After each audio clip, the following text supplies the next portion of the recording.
Buat teman-teman semuanya, luar biasa ya proses cerai, keluarganya mencari dan di sini dia kena data ganda. Kita nggak tahu ini masalahnya dia ditahan karena apa, ditahannya seperti apa prosesnya, nggak apa-apa. Yang terpenting kita coba bantu aja untuk mereka untuk teman-teman agar bisa menyelesaikan segala bentuk urusan.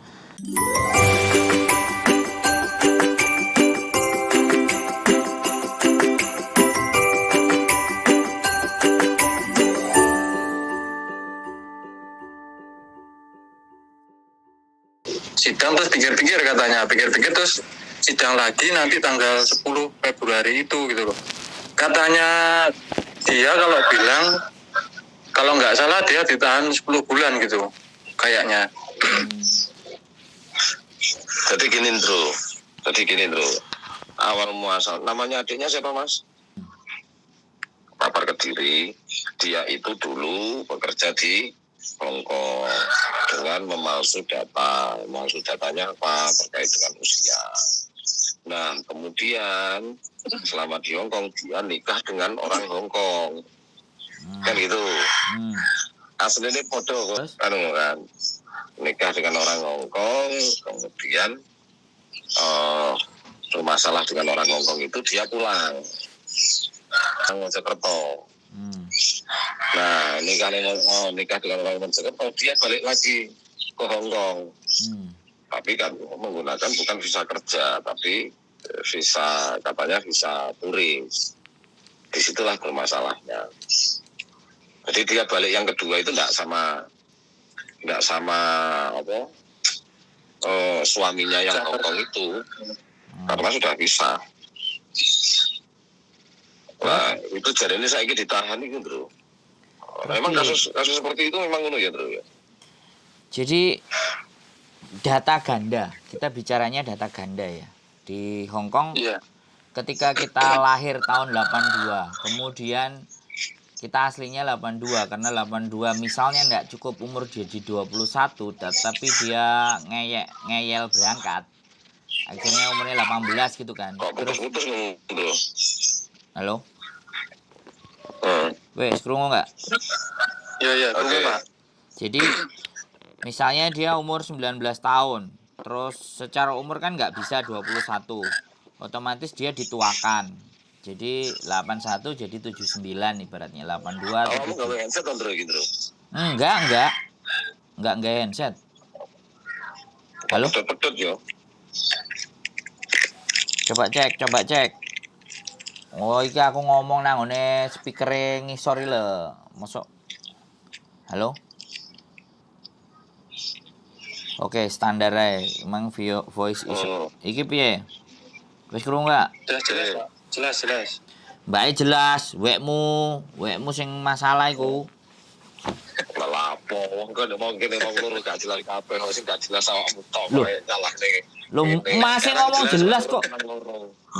jelas kok. Iya sih. Lah iya saiki jelas. Nggih, sakniki jelas. Kok iso lho. Aku jadi Iya.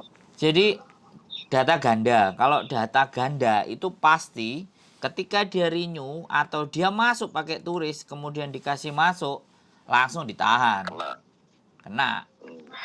Karena ibaratnya gini kan, sidik jari dan semuanya, nama semuanya dicocokin kan. Nah biasanya data ganda itu kalau dia ibaratnya masuk sebagai PMI lah, taruhlah masih ada terikat kontrak ya, dia di dalam. Orang sekarang ada teman-teman semuanya pada ditangkapin semuanya pas proses renew kontrak, kemudian ganti ID.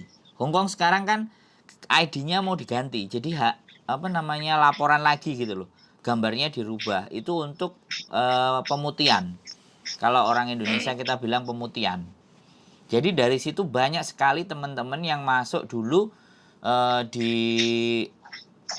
diakalin sama PT-nya untuk supaya bisa berangkat, akhirnya digunakan data yang berbeda. Iya nek nang Indonesia dipalsu piye, tapi kalau di Hongkong nggak bisa karena sidik jarinya itu akan kelihatan. Nah ketika kelihatan benar kalau dia yang ditahan. Karena kemungkinan dia tidak mengakui dan dia berbelit-belit. Data mereka kan pasti otentik kan. Jadi rekotan dia itu dengan majikan A, majikan B, majikan C itu semuanya rapi dia. Rapi ada. Nah, sekarang pertanyaannya mau gimana? Sekarang pertanyaannya yang mau ke saya itu mau bagaimana? Mau seperti apa? Saya harus berbuat bagaimana ini? Nah ya, bentar. Makanya tadi tak jelasin. Kalau persoalan TKW, overstay, enggak lah sampai ditahan berbulan-bulan. Terus kemudian kalau sampai pemalsuan data, dia sudah lama, baru sekarang. Ternyata kan bermasalahnya kan dia data ganda tadi. Jadi yang pertama dia berangkat melalui agent, kemudian di sana nikah dengan orang Hongkong, balik lagi nikah lagi, dia berangkat sana melalui visa turis, kan berarti itu yang kena kan gitu kan. Bukan karena dia overstay kerjanya, tapi masalah datanya yang bermasalah itu kan ganda. Iya betul. Nah sekarang itu anak itu tahan dulu. Itu solusinya piye, Bro? Ya ditunggu selesai sidangnya dia. Tanggal 10 Pak sidangnya. Oke, kalau sampean sidangnya tanggal 10 saya coba cari info. Iya. Untuk persidangan di courtnya mana. Soalnya gini, kalau dia ditahan dan di penjara, kemudian saya mau nengok dan saya tidak dikasih yang di dalam itu tidak menginginkan saya untuk menjenguk, juga saya nggak bisa datang. Iya, katanya harus pakai nomor tahanan sama nomor apa gitu Pak. Nah, kalau sampean ngasih ACC misalnya ke saya untuk nama saya dituliskan, dikasihkan ke mereka, terus mau nengok, sampean mau menyampaikan apa segala sesuatu, baru saya bisa. Karena saya tidak bisa nemuin dia kalau dianya tidak menginginkan saya untuk boleh menemuin dia. Kalau ditahan seperti itu, yang berwenang yang dari KJRI. KJRI itu bisa. Dan saya sebenarnya juga punya teman yang biasanya nengokin anak-anak yang di penjara, entah ngasih makanan, entah ngasih apa. Mereka punya dana untuk disedekahkan teman-teman yang ada di sana, mungkin bawain peyek atau mungkin makanan-makanan kecil atau sebagaimana, atau ada info-info yang disampaikan buat saudaranya, menjadi ibaratnya perpanjangan tangan, karena mereka sama sekali ya nggak tahu penjaranya bagaimana, apakah komunikasinya terbatas atau enggak. Yang jelas pasti ada, cuman nggak sesering, mungkin 1 minggu sekali untuk menghubungi keluarga atau bagaimana, kan seperti itu ceritanya. Buktinya sampean kan bisa sampai tahu jadwal sidangnya juga kan. Iya, karena dia kirim surat Pak.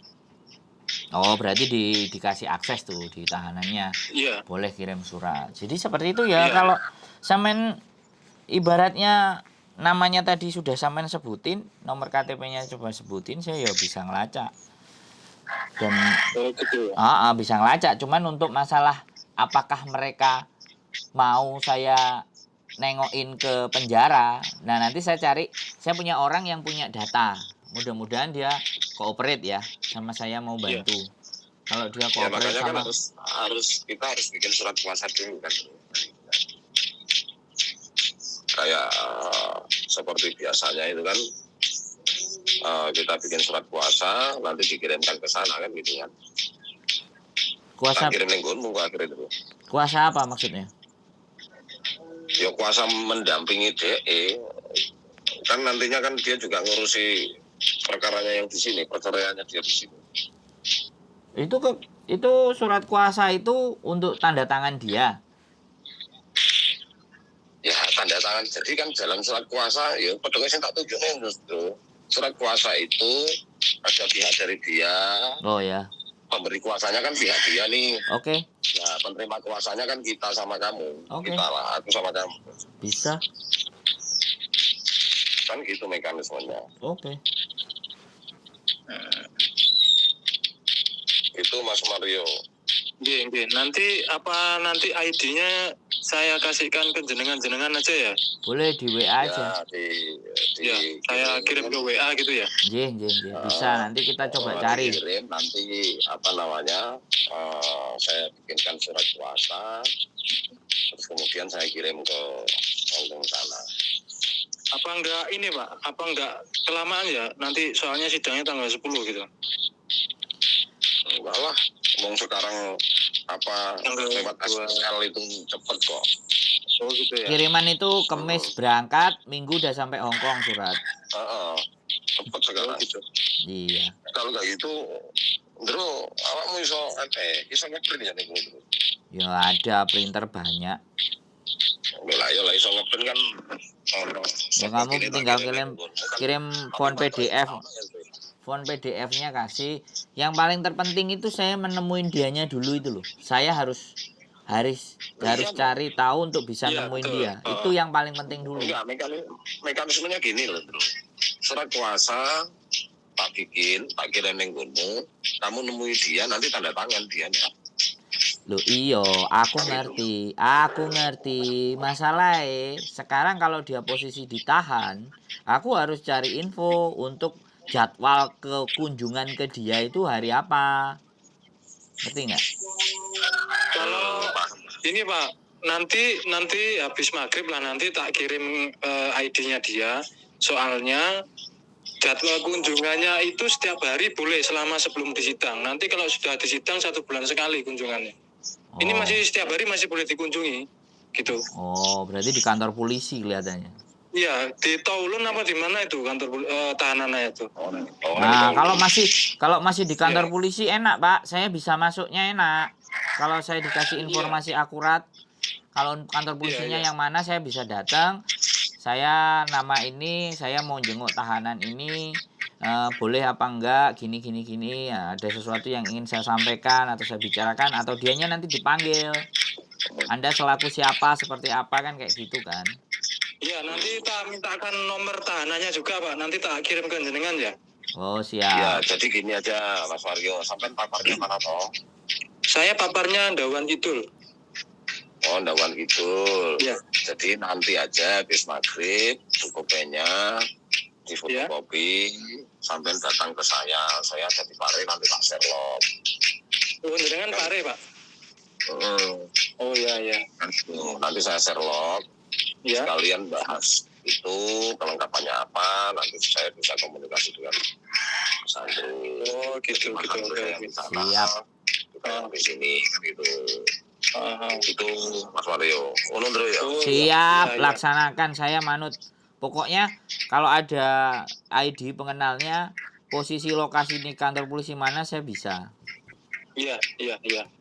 Apalagi ya habis maghrib nanti tak share-kan jenengan semua gitu. Jadi saya bilang saudara gitu aja. Nanti sampai ke sini aja Mas. Oh iya. Oh siap, aman. Pokoknya kabarin. Engko tak kabari mana? Iya. Nggih. Nomor jenengan kula share nggih, Pak nggih. Ya. Nggih. Sun, Bro, hati-hati, Bro. Siap, nggih. Matur sembah nuwun. Sedaya nggih, nderekaken. Nggih. Oke, buat teman-teman semuanya, luar biasa ya proses cerai. Keluarganya mencari dan di sini dia kena data ganda. Kita nggak tahu ini masalahnya dia ditahan karena apa, ditahannya seperti apa prosesnya, nggak apa-apa. Yang terpenting kita coba bantu aja untuk mereka untuk teman-teman agar bisa menyelesaikan segala bentuk urusan baik di Hongkong ataupun di Indonesia. Tapi ingat ya, urusan utang piutang saya tidak bisa membantu sedemikian rupa. Karena namanya hutang juga harus dilunasi dan tanggung jawab kalian untuk melunasinya. Mungkin itu saja sedikit cerita luar biasa. Mudah-mudahan teman-teman sekali lagi sehat selalu di sana, jaga stabilitas mental, dan keep stay tune in my YouTube channel and see you.